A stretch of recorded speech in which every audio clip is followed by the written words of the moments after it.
नमस्कार, मी ऋतुजा गुरव. आपण पाहत आहात नव महाराष्ट्र 10. पाहूया त्याच्या काही ठळक घडामोडी. निष्पाप व वेदांत बंडगरची हत्या ही कुठल्याही संवेदनशील मनाला त्रास देणारी आहे, माणुसकीला काळीमा फासणारी आहे. या गुन्ह्यामध्ये जे आरोपी आहेत त्या आरोपींना अटक करून त्यांना शिक्षा ठोठावल्याशिवाय शासन स्वस्थ बसणार नाही. या गुन्ह्यामध्ये अतिशय कठोरपणे शोध घेऊन संबंधित प्रत्येकाला अटक करून संघटित गुन्ह्याचा मोका कायदा त्यांना लावा, असाही आग्रह, अशी सूचना मी पोलीस प्रशासनाने केली आहे. घटनेच्या दुसऱ्या क्षणापासून मी या घटनेमध्ये प्रत्येक पोलीस अधिकाऱ्याशी, प्रत्येक संबंधित अधिकाऱ्याशी बोलतो आहे. हे प्रत्येक वेळेला जाहीरपणे सांगण्याची आवश्यकता नाही.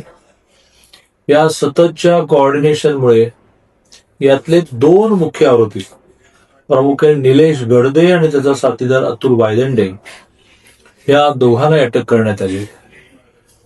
3 उरलेले गुन्हेगार जे आहेत त्यांच्यापर्यंत पोलीस लवकरात लवकर पोहोचतील.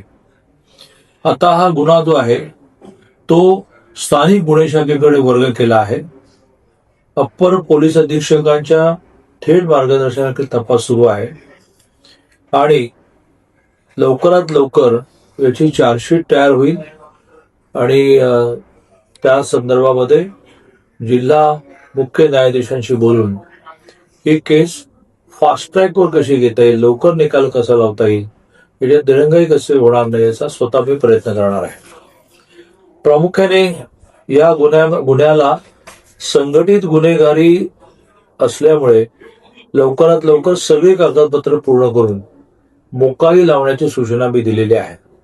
आणि त्यामुळे मी सर्व नागरिकांना आश्वस्त करतो की त्याच्या कुटुंबियांच्या दुःखामध्ये तर आम्ही सहभागी आहोतच, त्या कुटुंबियांच्या मागे खंबीरपणे आम्ही उभे आहोतच, पण यातला एकन एक गुन्हेगार हा शिक्षेपर्यंत पोचेपर्यंत, ज्याला कन्व्हिक्शन आपण म्हणतो, आम्ही स्वस्थ बसणार नाही, अशी मी ग्वाही देतो.